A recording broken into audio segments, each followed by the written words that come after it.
Okay, it's 2 Peter 1:16.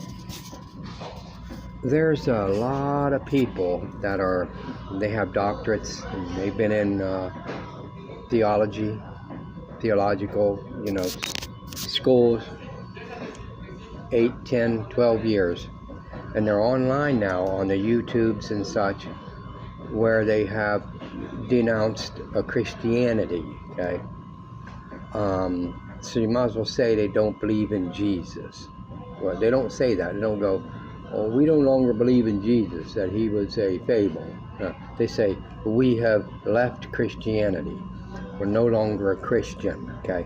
And the reason they do that is because they have studied and gone and went into the scriptures and the epistles, and they have found apparent contradictions and lies, per se, and even come to the conclusion that Jesus was a myth, that he really wasn't who he said he was, and neither is he who it says he is, okay?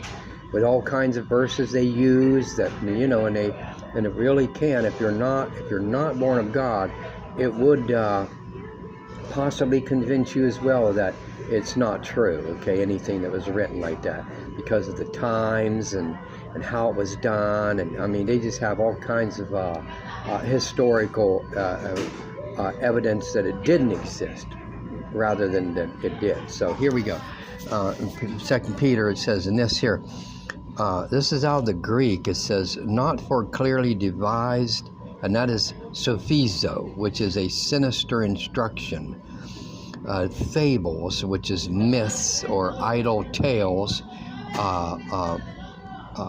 fanciful story or fiction, as is myth, having followed out, we have made known unto you the of the Lord of us, Jesus Christ, power and coming, but eyewitnesses, which is epiptis, from epi and presumed derivative of optonomy, which is, for the eyes, looker on or spectator, having been of his majesty, his splendor, or his magnificence. So they're saying that they haven't given us, a fable about Jesus, say, having followed out, we have made known unto you.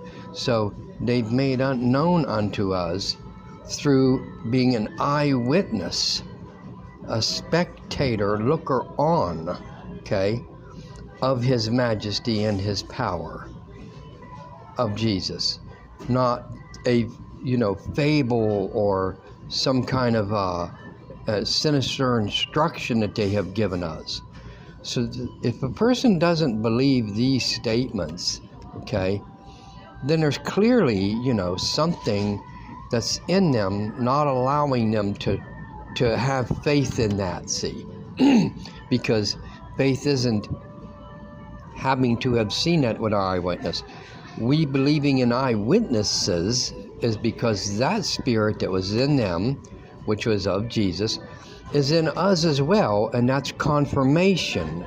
Well, without that, they will not accept these kind of statements. So keep that in mind, and read the rest of that. Those chapters are really short. Read them, because they're very, very powerful.